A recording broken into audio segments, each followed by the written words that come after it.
Sa direction Rome, où nous attend notre envoyé spécial, François Baudonnet.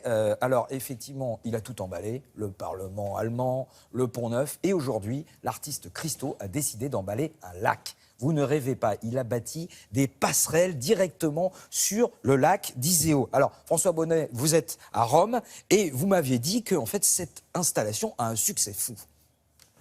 Oui, bonjour Thomas, on peut même dire que cette installation a été victime de son succès. Alors il faut savoir que ce sont en fait des pontons qui flottent sur un lac et que ces pontons sont faits de milliers de cubes collés les uns contre les autres. Et sur ces pontons, il n'y a pas de rambarde, ce qui veut dire qu'on peut évidemment tomber. Et ce week-end, il y avait tellement de monde qu'il a fallu limiter l'accès à cette œuvre de Christo. Regardez ce reportage. Il marche sur l'eau. Des dizaines de milliers de curieux traversent à pied sec le lac d'Iseo. Des passerelles, mais surtout une œuvre de l'artiste Christo. C'est tout à fait inutile, personne n'en a besoin à part moi. Cela ne sert à rien. Il n'y a aucun message particulier.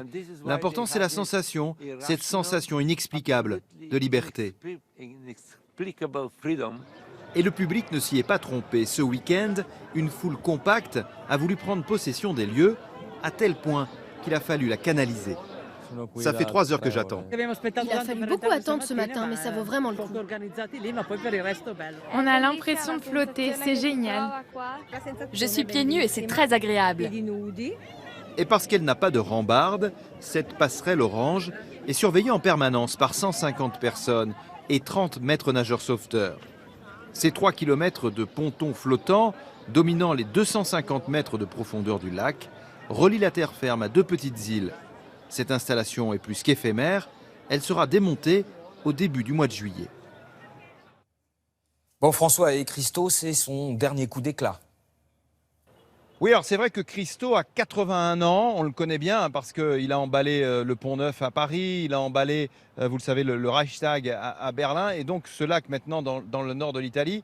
Et en fait, il a encore des projets, il a un projet à Abu Dhabi, un projet aux États-Unis, et quand on lui pose la question de savoir eh bien, s'il compte prendre sa retraite, eh bien, Christo répond invariablement, un artiste ne prend pas sa retraite, il meurt. Merci beaucoup, François.